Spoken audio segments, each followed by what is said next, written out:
Blog Talk Radio.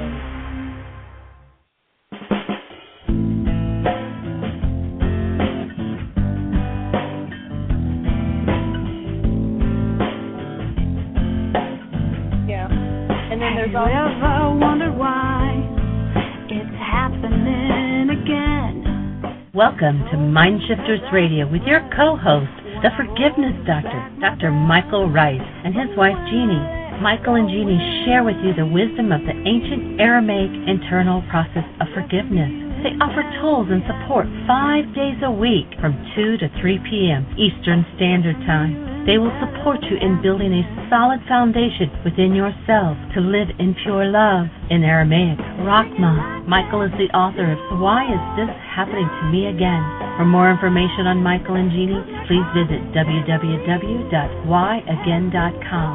And now your co-host, the Forgiveness Doctor, Dr. Michael and Jeanie Ryce. And the truth that is rooted within me.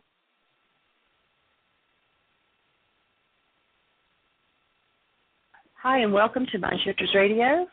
And the call-in number is 646-200-4169. Press 1. Let us know that you want to talk. Hi, Michael.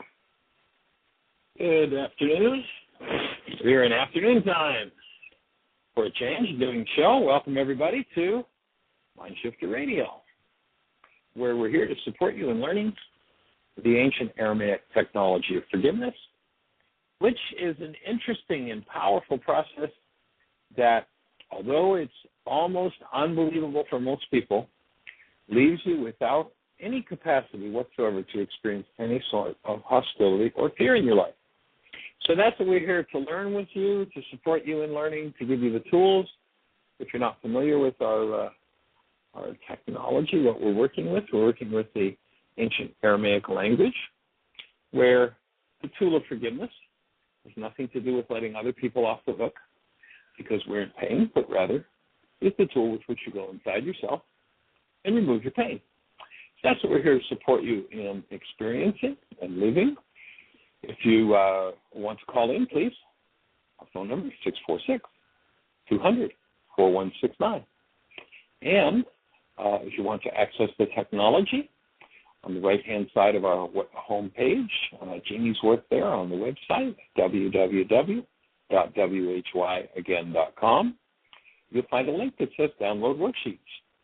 And there you'll find the first 3 links will give you the whole scoop on how to do Aramaic forgiveness, how to change what's happening inside of you.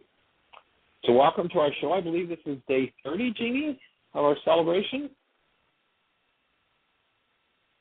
Day 30 of the celebration of Memorial Day. And we decided on Memorial Day the best way to honor those who had been forced to go to war was to bring healing to war. And, of course, how do we do that? Well, if I look at me and see any form of hostility or fear, I have work to do. I'm a contributor to war. If I choose to bring healing to that dynamic in my life and in the world, then I go inside myself and I start to forgive those realities of hostility and fear that lead to war. So I invite you to join us in that project on a daily basis. If we can get enough people, a critical mass of people who will actually use the tool of forgiveness, we're going to find a change happens. And we're going to be liberated from this insanity that consumes just awesome amounts of wealth and leaves so many lives scarred. So welcome to our show, Jeanie. Any callers on the line? Anything in the chat room to start the show off? No, there's a few people listening on the phone. There's only 2 people in the chat room right now, so it's moving slow today, so there's no questions yet. Cool. We'll say good morning to Tim. How are you this morning, Dr. Tim? Doing very well, thank you. This afternoon, pardon me. It is afternoon where we are. Yep, it's a beautiful day. Again, glad to be here and sharing the tools with you and enthusiasm for those tools. Yes, it is an awesome process to enter into that healing modality and look at, not necessarily Dr. Feelgood. I suppose that in the support group, for those who don't know Dr. Tim is a psychologist who runs a support group, has been for about the last 6 years in just outside of Chicago, a town called Crystal Lake. And sometimes it's not pretty to watch people as they face what comes up in them, is it? Well, it may not be pretty, but it's rewarding. Absolutely. One of the things that that's been coming up quite a bit in the last few days is the idea of whenever I ask somebody to look at something and there's a question about whether or not this is relevant to them, and I start to explain how or why it might be relevant, they have to ask me to explain it again. Yeah. And that's one of the keys. That's one of the keys where we know we hit a deeper part, because they literally go unconscious, or it sounds to them like I just started speaking Swahili. Important language. Yeah, what, me involved in my life? Just because I'm feeling rage at you, him, and her, and them, and I want to criticize them, and I want to puke all over them, and just because that's happening doesn't mean I've got anything to do with what's happening in my world. So it's an interesting process to see people start to wake up and realize what's happening. If it's happening in my feeling nature, it's mine. It's about me, and that's a tough breakthrough to make if you've lived in a world where it was always somebody else's fault, where you made me angry, you made me sad, you made me afraid, you made me this, you made me that. I'm only miserable because of you. What's wrong with you? I'm only complaining because of you. I'm only critical. I'm only in resentment because of what you did. And wow, what a major piece of work to go, oh my God, every time this happened to me, I've been there. Maybe this is about me. And so we're inviting everybody to step into that level of work. And what you'll find when you do that is you come to a point where it really doesn't matter what's happening in your world. You get to live without hostility and fear. You get to live a human life. And we have a really simple definition of a human life. If you hold a newborn, you know exactly what a human life is. And our goal is to support every mind, heart, and being on planet Earth actually living a human life rather than living out of hostility or fear. So here we are. David, are you with us this morning?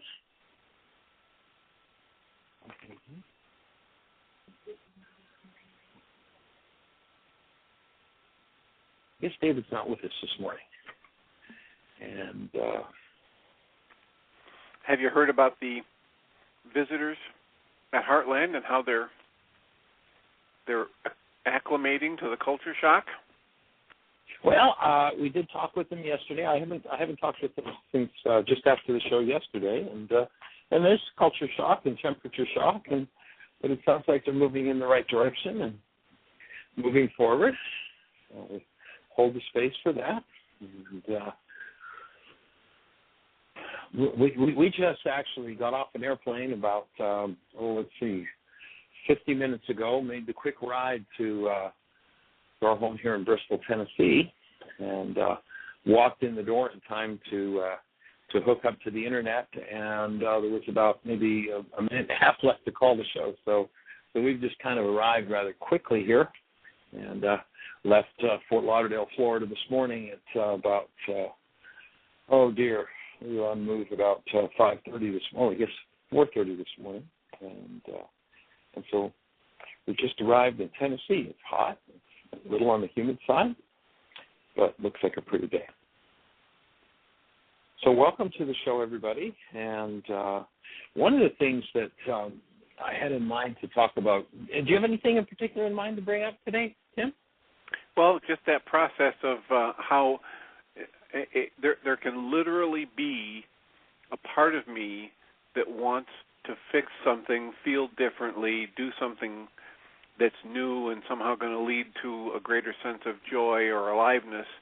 And at the same time, there's another part of me that will distort my reality, not let me hear someone sitting right in front of me who's speaking plain English, who's trying to describe something to me or describe a tool. Literally yesterday, I was explaining the MindShifter process to a gentleman, and he stopped me and said, "Could you start over?" And I said, "Sure." And I said it again. You write the positive statement on the top of the page on the left-hand side, and he said, "All right, wait a minute. I just feel like I just want to take a nap. Can you start again?" We had to do that 5 times before getting through it. And so just discussing how I can literally have, as Guy Finley talks about, a mind that's divided against itself. Yes. That even though a part of me desperately wants to be loving and get rid of my old problems and find a new way, there's another part of me that clings desperately to what it's always done. Oh, desperate is the word for sure. I remember you just triggered some brain cells. I was doing a workshop up in Toronto, Canada, and part of the exercise we were doing was that people were reading out loud. And this woman read, it was a page that everybody had, and this woman read from the page, and I don't remember, the workshop was on creating conscious, and we were doing work around abundance.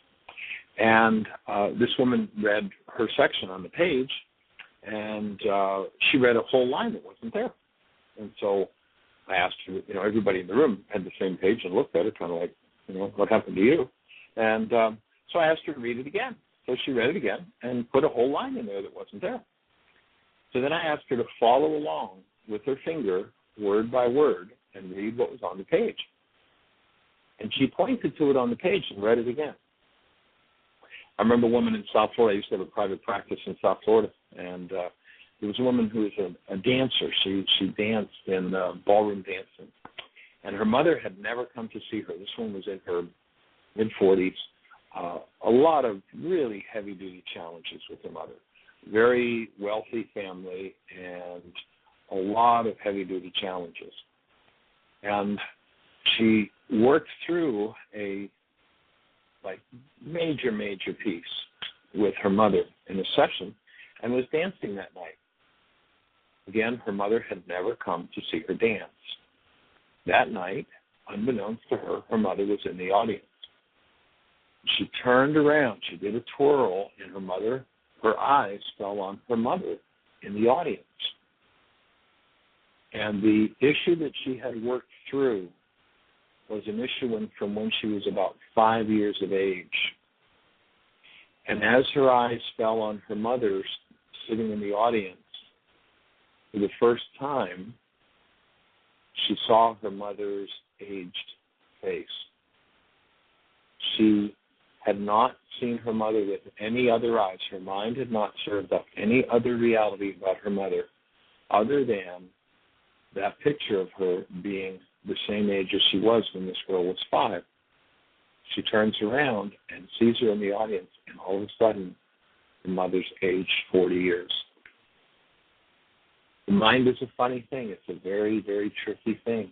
And until we're ready to really love truth and really look into, there's an awesome piece of teaching in the Aramaic Beatitudes.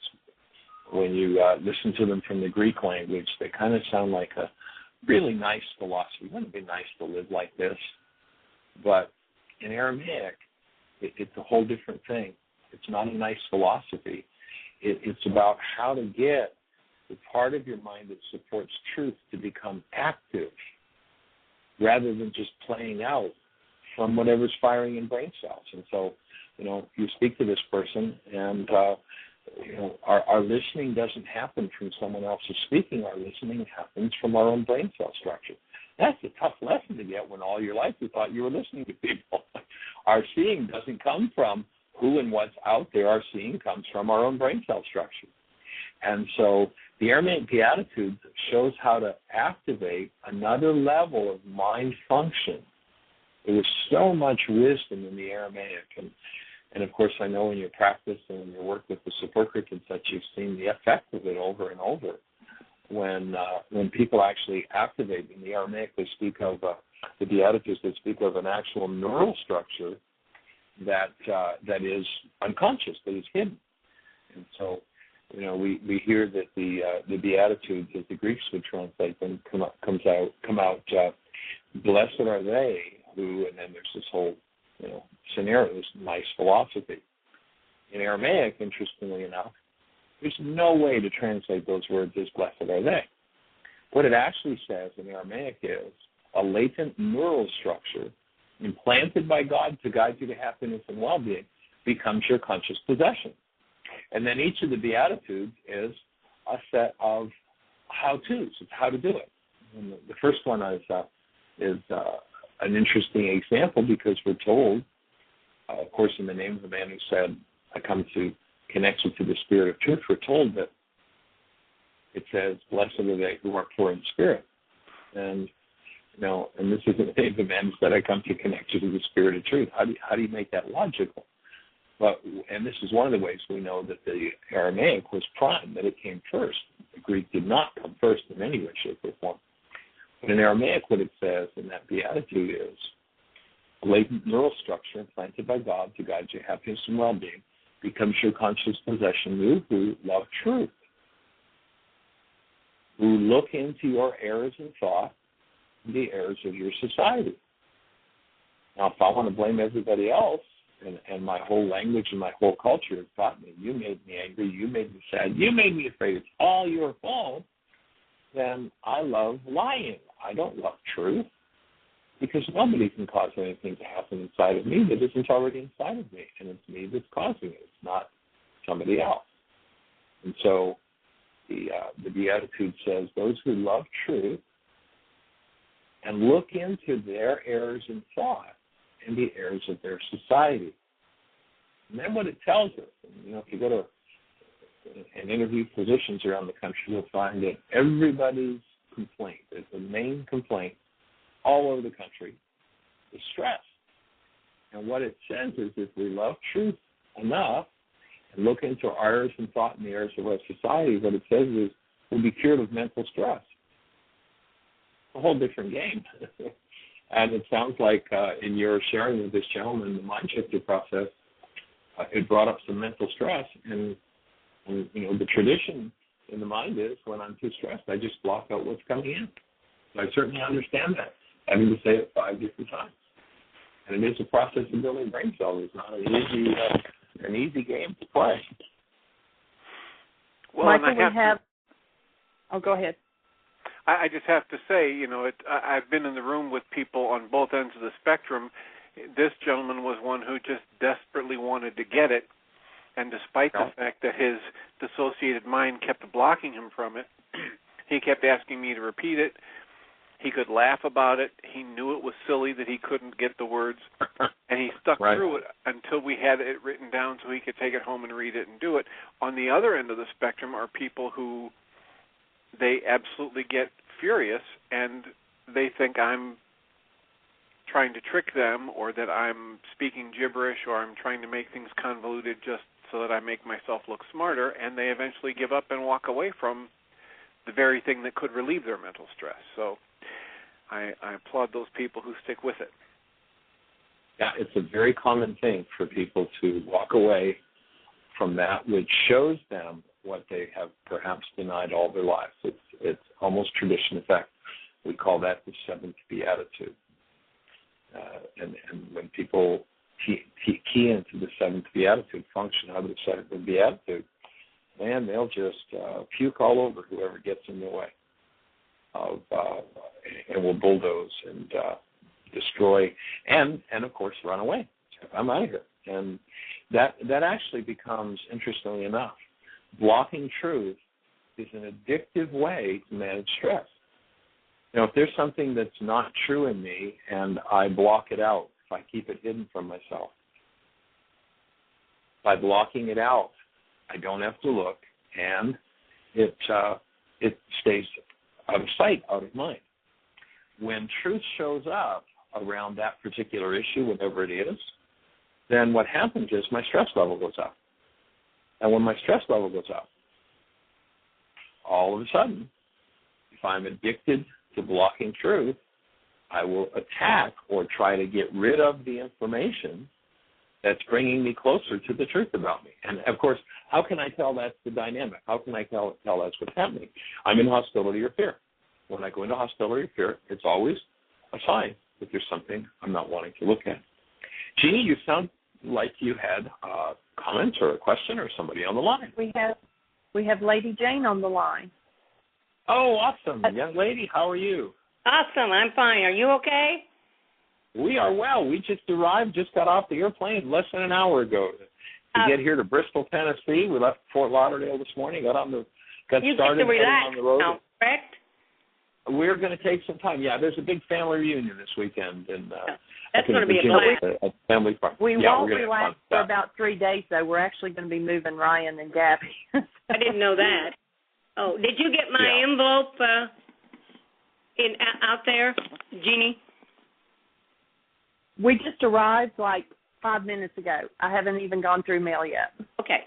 Now, I'm surprised, Michael, that you didn't mention what you normally do about the Paul story.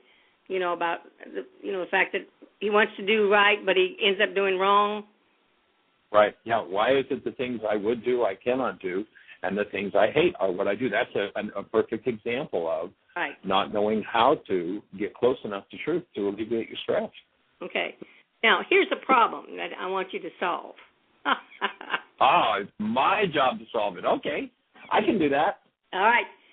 As I evolve and grow in consciousness, the church is getting less and less people. Now, what I mean by that is that the vibrations at a certain rate of consciousness, and some people are staying, but a lot of people are not. Now, do you run into that? I've seen that happen a time or two, yes. That's where we came up with the idea of the Seventh Beatitude crew. That's what I wondered. Okay. And yes. Again, if one habitually blocks truth in order to manage the stress, and you habitually present truth, they either have to shift that, right, or they have to leave. Yeah, right. That's very common.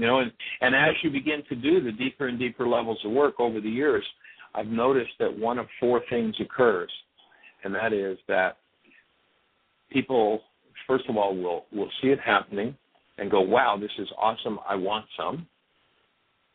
People will see it happening and go, wow, I can see this is really good for you, and that's great, but I'm not interested. People will see that you're working on something that's changing your life, and they want to run your life. So they don't like that, and they will crank up the heat, major big time. And as the heat gets cranked up, then that internal stress starts to surface. And if one's addicted to doing that, then all of a sudden it's big time challenge. Big time challenge. Well, what I would like. I understand. Okay, I would love to see people more of a higher frequency or on the same vibration becoming. There's got to be more people out there. Definitely. Okay, well, let's hold the space that happens, because financially... I'll hold that with you. I'll join you in that. Thank you. Because, see, we all win Absolutely. when in the tithing and the whole thing. So. Right. Okay. Well, anyway, I'm glad that you're all safe and sound and going to have a wonderful time after 3 days. We'll have fun the next 3 days, too. Okay. We'll definitely have fun. a person from our church sitting with me, and we were doing some work, and I said, let's stop and see what Michael had to say. And so that's beneficial to her as well as me. Right. Okay. Right. All right. Definitely. And I'll be talking with you. I'm actually, if you want to hang loose for just a second, I'm actually just looking for it's not the seventh beatitude, it's the eighth beatitude. Eighth beatitude, okay. Yeah, the seventh is the one about service. I'm just looking on the computer now.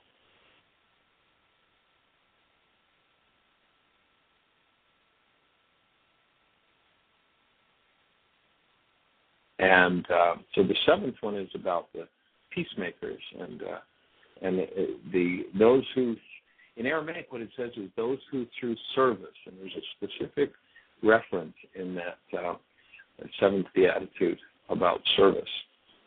And the eighth beatitude is, let me just get to it here. It's just going to take me a second. So what it says is, a latent neural structure implanted by those who love truth, who look into the errors in thought and the errors of their society, will be persecuted. And it's in the traditional translation, it says will be persecuted for, and it says in the traditional, for the sake of righteousness, but really it would be, from the Aramaic perspective, it would be for presenting truth. Mm-hmm. And so, yes, there are those who will, again, if you present truth, somebody can block the truth, their stress comes up. And if that's their addiction, then, the persecution comes about in all kinds of ways. I'm going to get rid of you. I'm going to leave you. I'm going to abandon you. I'm going to beat up on you verbally, emotionally, mentally. I'm going to go gossip behind your back. I'm going to be in resentment. I'm going to be in fear. I'm going to be in grief. Lots of different ways. So if we're actually living in truth and that happens, then as somebody plays that game, we'll get to see another level of our own inner stuff, another part of ourselves that holds out on ourselves, because, of course, it's all done with smoke and mirrors. So if I'm in some form of pain or trauma over what someone does in that particular case, then, of course, that's my work. It's not their work. If they're in pain and trauma, that's their work, not my work. And of course, most people want to deny that they have any work to do. It's all everybody else. There's a really simple way to tell whether you've got work to do or not. Are you in hostility or fear? If you are, then there's work to do. And it's just, let's get about our Father's business. Let's get it done. And the work is not, as often presented traditionally. The work is really going inside of ourselves and removing what never belonged. And what never belonged was any form of hostility or fear. It never belonged in the human structure. So does that fit with anything that's going on for you at this moment? Yes, I really appreciate that too, because I needed to hear that. Being as pure as I am, it's hard for me to face the fact that I have hostility or fear. There you go. Yeah. Well, just once in a while it comes up in some of them. Right. Okay. And when it does, it's an opportunity to forgive that. There's a very cool statement. Once again, I'm opening a document to look at it. In the, I'm forgetting what book it's in. But it's a story of Yeshua, and, as he finishes doing some of the teaching that he's doing, a Pharisee invites him for dinner. And the Pharisee marvels that he doesn't wash his hands. Mm. And then Yeshua says, "Woe unto you, Pharisees! You make clean the outside of the cup and the platter, but your inward parts," now it's interesting the words that it translates in Greek, but it says in Greek is, "Your inward parts are full of ravening and wickedness," but it's just hostility and fear. Uh-huh. So what he's saying is most everybody is trying to make everything look nicely nice out here. Let me have the nicest car and the nicest house and the biggest bank account and the nicest kids and the cleanest yard, and let me have all of these things. But what does it matter if the weeds grow inside of me, if the rage, if the fear, if the intimidation, if the resentment? Just something as simple as, and it can be subtle because we can present our resentment as, I'm just being nice, I'm just trying to help, but look what this person did. And out comes this mind vomit of hostility and resentment and in the form of criticism, under the pretense, under the guise. And that's the Pharisaical mind, playing out of its hostility and fear. And so, Yeshua gives us a great definition of where that exact dynamic's going to happen, and that's those who are totally focused on let's make the outside all look nice, but don't make me look inside or you are in trouble. And, of course, the whole body of work, everything that we're about in this work is about how to support people looking inside. Maybe. Loving truth. Loving truth, looking into ours and thought in the areas of our society, and therefore being cured of mental stress. You know, the CDC recently came out with a statement that said at least 85% of disease, physical disease, has a strong emotional component. There you go. I.e., a strong parasitical component, dissociated, hostility, and fear. So I join you and support you in having those folks that are ready to go to the next level to show up and play. And Tim, do you have any thoughts for St. Jane? Don't have any other callers or any other questions in the chat room right now. Hey, is Tim still with us? He is. I was just wondering, Tim, do you have any thoughts for Jane? And it sounds like maybe you've been recently going through. He's in the chat room, but he's disappeared off the switchboard. Oh, okay. All right. Cool. Well, remember, folks, our phone-in number is 646-200-4169. We would love to hear from you. Your questions, your comments. Jane, we love you and bless you, and look forward to seeing you this summer. And I'm delighted to be sharing the planet with you. Thank you. Bye-bye.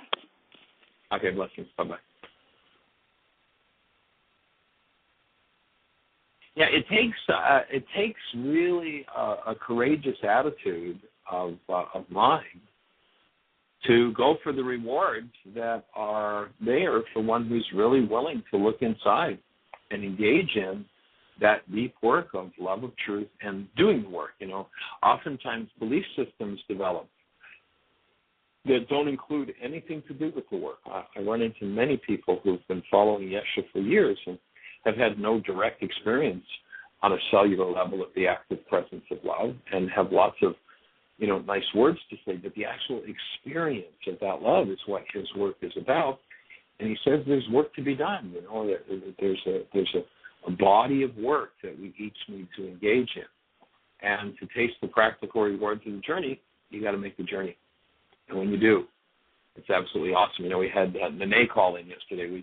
We actually got to spend some time and have dinner with Nene yesterday, and she's coming to Heartland this summer for teachers training. And she helped to teach in Spanish the Y workshop. She's been engaged in the work for 6 months. Awesome, awesome commitment to truth and love of truth and moving forward with the work. And, you know, for those who might not have been on the show yesterday, and it ties in with our conversation here, I asked her the question as she shared, and she's been through many, many major, like big, major life issues in the last 6 months. And I asked her what was her level of joy 6 months ago when she started this work compared to today. And the words she used, I think, if I remember correctly, were happiness and serenity. And she used the word serenity. She said 6 months ago, before she put the first pen to the paper on the first worksheet, that her level of happiness and serenity was about a 5 on a scale of 100, and that today she's running about 120. And you can't have that reward if you don't use the tools that we'll present. So that journey within is a pretty tough one. What we want to do is lay out the tools and the principles which support you in ferreting out the good, the wonders, the healing possibilities in every situation that comes up. And the only thing that will block that is our mind holds a reality based in some form of hostility or fear. Like the Pharisee, we've got that internalized, you know, within that internalized hostility or fear, and refuse to look at anything else, refuse to go for the next level. We're here to support you going to the next level. And one of the reasons we're doing that is because we're ready to go to the next level. I love what Richard Bach says. We teach best that which we most need to learn. So if you find yourself in a repeated situation, you know, you go back and look at yourself as a kid, and there was this particular person who was your challenge, your nemesis, And here you are, 50, 60, 70 years later, and you've got somebody in your life who's laying out the same realities with you. How awesome and how powerful you are to pull people in to do that.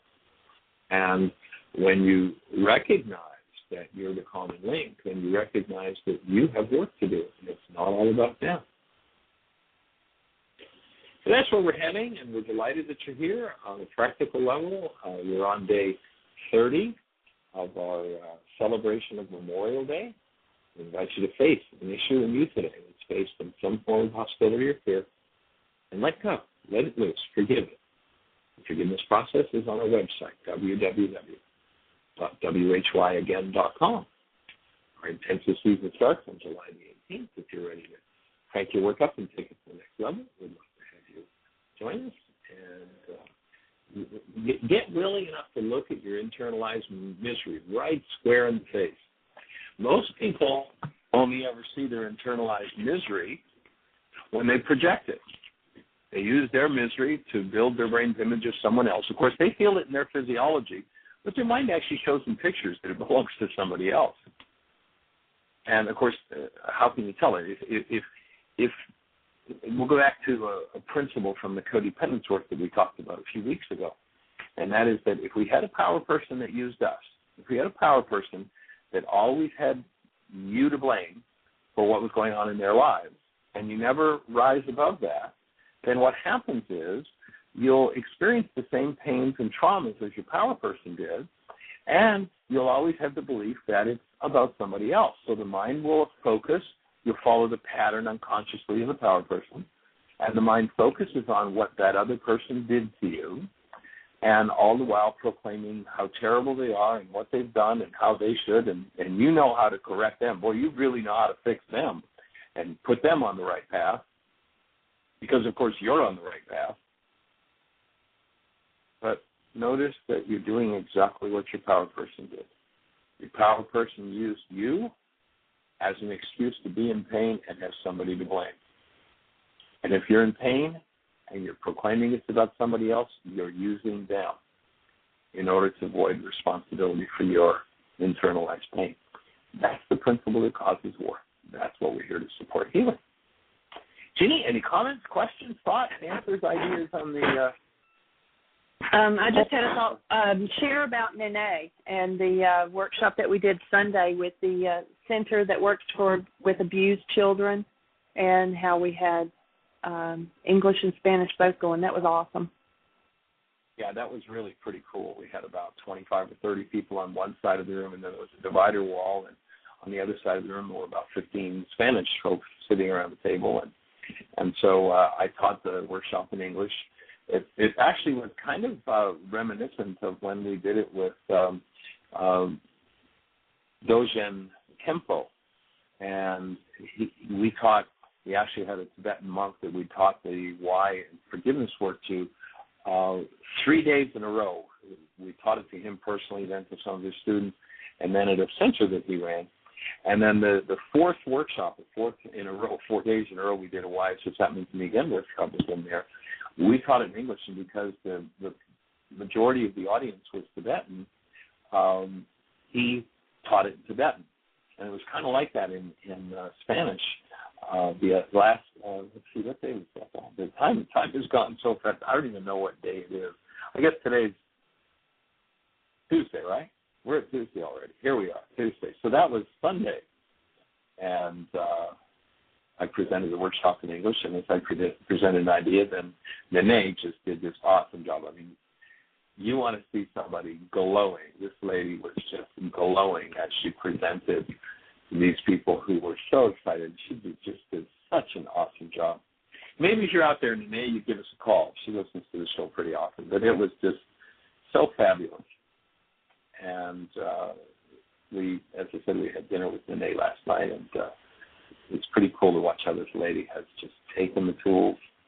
And, not that everything's going awesomely well in her life. She has a daughter that's in South America, and she had been going through immigration trying to get her to just be able to come and visit. But I guess immigration trusts that if her daughter gets her, she's going to stay, and they don't want her to stay. Nene is here as under political asylum. So, there's been some crazy stuff in her world. And she's facing that and going through this with the bureaucracy. Recently had a man that she was dating that had an old girlfriend that returned. And the nay is just, okay, I'm doing my work. And just so awesomely moving through what could otherwise be life-shattering experiences. And she hasn't seen her daughter. I forget what she said last night, Jeanie. Was it 3 years, 4 years?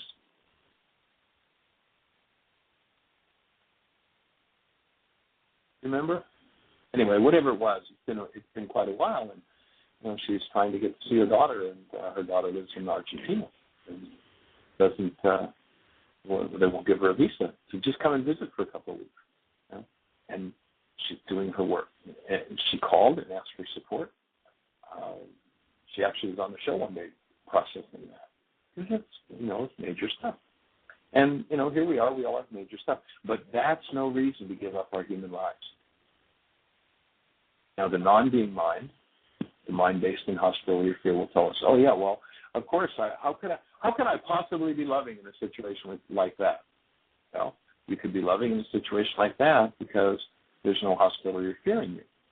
You've actually gone inside, and your inward parts, you've cleaned out all the hostility and fear. And so situations happen that yesterday would have brought up hostility and fear in you. And if there's none left, then you don't go there. You function as a human being. You function out of love. That's actually possible. And all that other stuff is totally, completely, 100% optional. We can be throwing it out.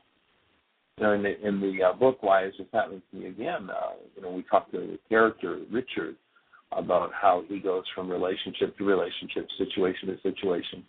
And, this character can't even fathom a world or a relationship where he can actually stay and work through his issues because the only option he can conceive of is blaming everybody else for his internalized misery.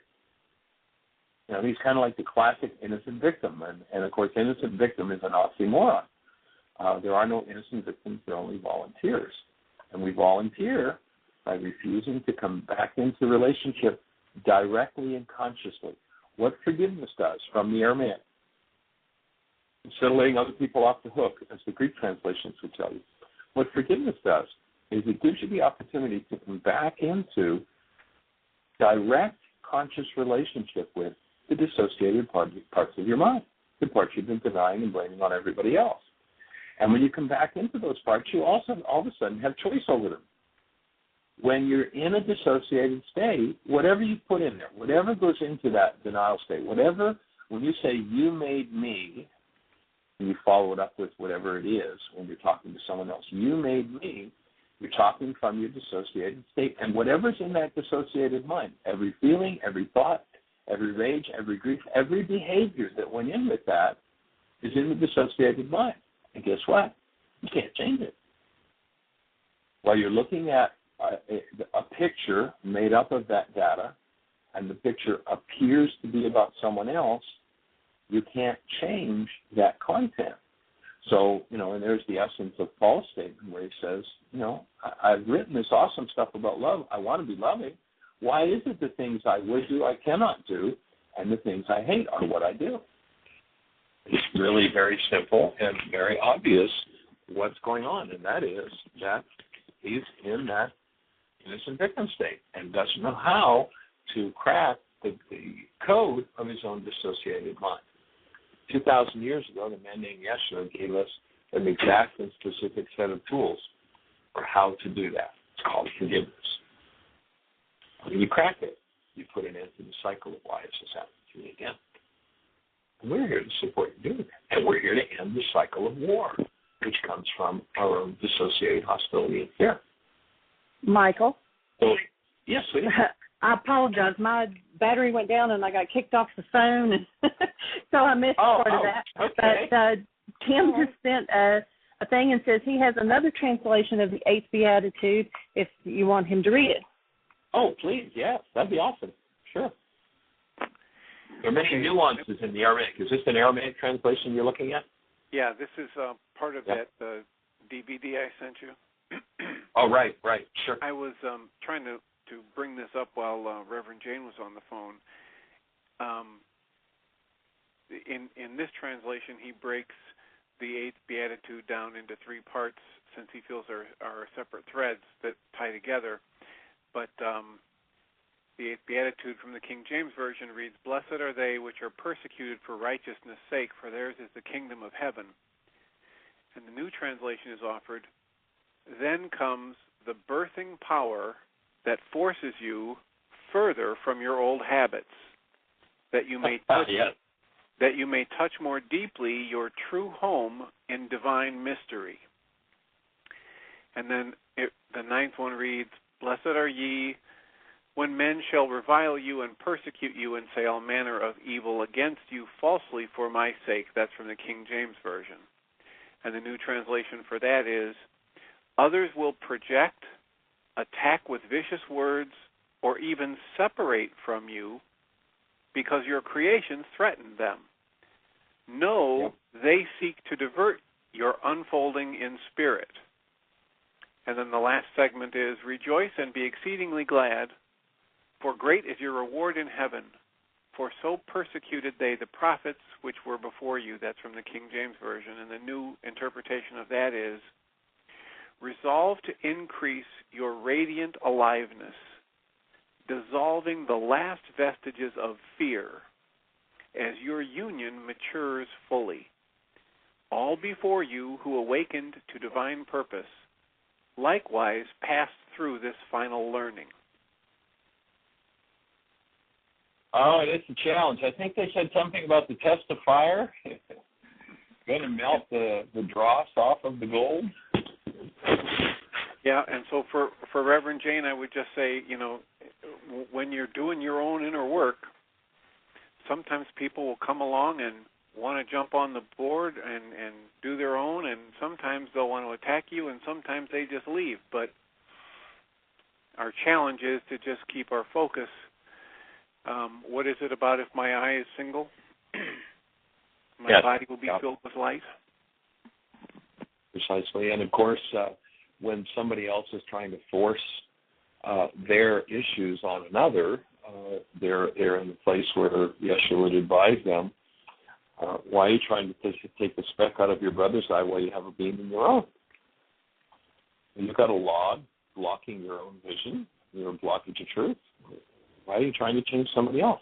And, of course, how do you tell if you've got a log in your eye? Are you experiencing any form of hostility or fear? And when one, is in that hostility or fear, they try to manipulate others into change, but that does nothing to address the internalized misery. And no matter how often one runs away, the problem's carried with them wherever they go. We talk about the geographic cure, and how it would be awesome if you could take the geographic cure and not be there when you got there. But your whole reality structure goes with you, and people will go from place to place to place, hoping that something will change in them. And the thing that changes in us changes through forgiveness. That's how you change that dissociated state. And you get every opportunity you need to learn forgiveness when you make the commitment to do your work. And, of course, one of my favorite tongue-in-cheek questions in the Why workshop is, if they're the one with the problem, why are you the one with the pain? Every time it's happened to you, haven't you been there? So while one becomes a hero in their own mind and the champion of every wonderful situation in which one rarely finds oneself, then they can always explain in detail why the inability to maintain rewarding long-term relationships or the state of love just in oneself, why it's so difficult. And it's because of what they did. You see, folks, And, of course, it's a pretty crazy solution to the problem. Pretty crazy. Well, and for anybody who's actually picked up the tools and use it, you don't have to believe anymore. You just see it. Yeah, and it becomes, as opposed to believing, I like to break that word down. Instead of believing, you be living.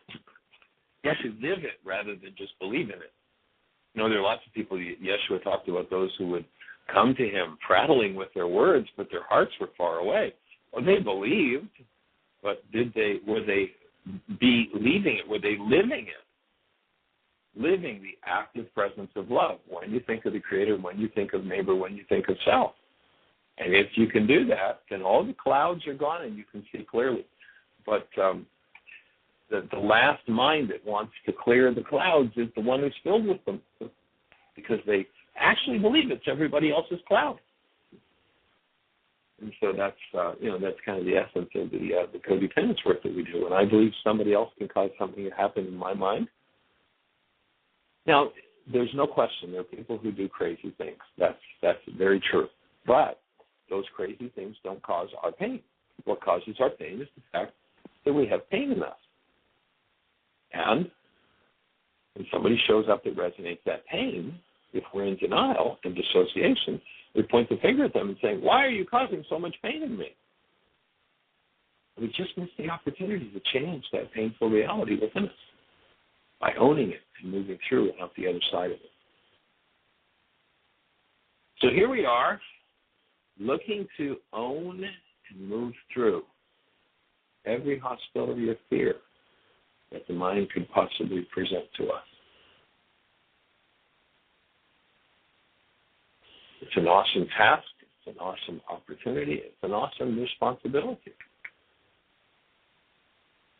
Because in order to do it, you have to look into every dissociated state in your own mind.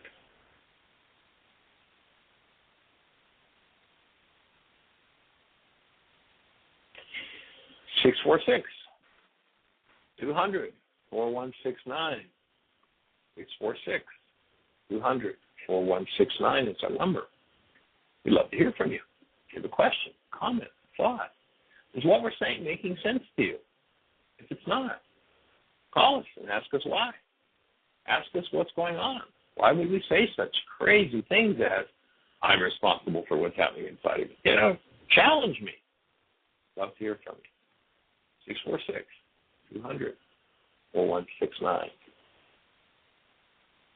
Michael, we have a caller. Awesome. Cool. Area code 607, you're on the air. Hey, Michael, it's Richard. How you doing? I am blessed, young man. How are you? Blessed and highly favored. All right. Cool. Yeah, I've been watching your DVDs, and I really like the work you're doing, and I can't wait to get there to do the seminar, and looking forward to it, and looking forward to learning from you. You're ready for everything to come up in your face? I'm not sure whether I'm ready for everything to come up in my face, and whether I can peel it off or not, I don't know, but certainly... well, it is. I love your message. One of the first things that I say when I do an intensive is I'll let everybody know that I have invited everyone that they've never dealt with in their world to come and be at the workshop, and that they all agreed to show up. And they do. It's awesome. They show up. And when you recognize the change that can take place, when you take responsibility. Cool. So I'm delighted you're watching. Which DVD are you on, Richard? Actually, I'm listening to the one Empowered to Heal, and it was interesting that the fact that I had stopped it at the part where they were talking about, where you were talking about the Beatitudes, and you end up talking about the Beatitudes on the talk radio show today. Synchronicity, huh? Anyway, so you're the one who decided what we were going to talk about today without even calling it. Okay. I guess so. Anyway. Yeah, I really love the work you're doing, and looking forward to learning from you. And I can't say enough. I have been sharing the tools. I was at out to dinner, and a friend of mine showed up there, and she had her son and to be daughter-in-law there. They were looking at the place to host their pre-dinner party or whatever, or after the rehearsal party. And I asked the woman what she did and where she was from. She said she was from Redding, California. I said, I just passed through there this year, and talked a little bit about that and asked her what she did. And she said she was working with, she was in psychology or whatever, and working with, teaching people how to deal with their troubles and all that. And I said, and I said, it's all an inside job. And she goes, yeah. So then I ended up sharing your tools with her. So hopefully she'll take a chance to look at the website and all that. And everybody I've shared the tools with, they always tell me it's really great stuff. And their feedback is always, that's right down the line and all that stuff. So I just can't say enough about the work you're doing, and looking forward to learning from you. Well, I appreciate that input, Richard, and we look forward to seeing you. It's just a couple of weeks now, but you'll be at Heartland for that Why Is This Happening to You Again intensive, and we're going to do a whole range of workshops in that intensive. So we'll be doing the Why workshop. We'll be doing healing through relationships, communication. You hear what I think I said? Purpose, personal power, commitment, empowered to heal. MindShifters, hands-on energy field work. We'll be doing a whole range of things. Of course, still point breathing. So we'll look forward to sharing it with you and getting face-to-face and meeting you. Yeah, and I want to really looking forward to learning the still point breathing. I'm not sure how you teach it or what you teach there, but I'm anxious to learn that. I can't wait to learn that technique. Again, I'm looking forward to meeting you again. We've talked many times and haven't met face-to-face, so hopefully this will be our opportunity to know and share the love you teach. Awesome. All right, Richard, thank you for the call. Blessings. Take care. Bye-bye. Now, are you flying into Heartland, or are you driving? I was planning on driving. Driving? Cool. And you're going to be driving from? Ithaca, New York, so if there's anybody coming from this upstate New York and want to share the ride with me, let them know. I'm give them my phone number.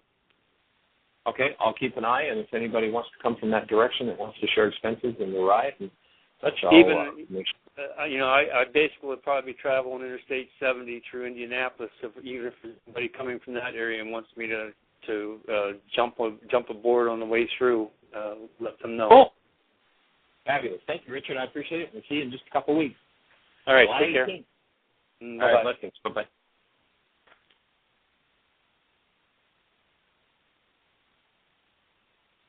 Jeanie, any other thoughts in the chat room or callers on the line? 646-200-4169. We're down to about 3 minutes. This has been a fast hour. Yeah, it has. No, I don't have any other questions or anything. There's just people listening. Right. Awesome. Well, a lot of people experience their lives as a no-win game, a no-win existence. And it's because of the repeated patterns from the power person. And so what we're looking to do, if you find yourself saying, gee, I really want loving space with my children, my spouse, I just want to really be there, and yet you find yourself repeatedly having the teeth grit and come out and wanting to, say something that just isn't all as loving as you'd like it to be, there's where the forgiveness work happens. There's where you crack your dissociated mind. You work through whatever's there. It's not fun. It's not thought to feel good, but it can be done. We're here to support you in it. Please work with the worksheet and call us with questions. We'd love to hear from you. That really helps to make the show alive. And we're here to help you to support you in creating the best year yet of your eternal life. Bless you. Thank you for listening to MindShifters Radio with the Forgiveness Doctor, Dr. Michael Ryce, and his wife Jeanie, who present the internal Aramaic process of forgiveness.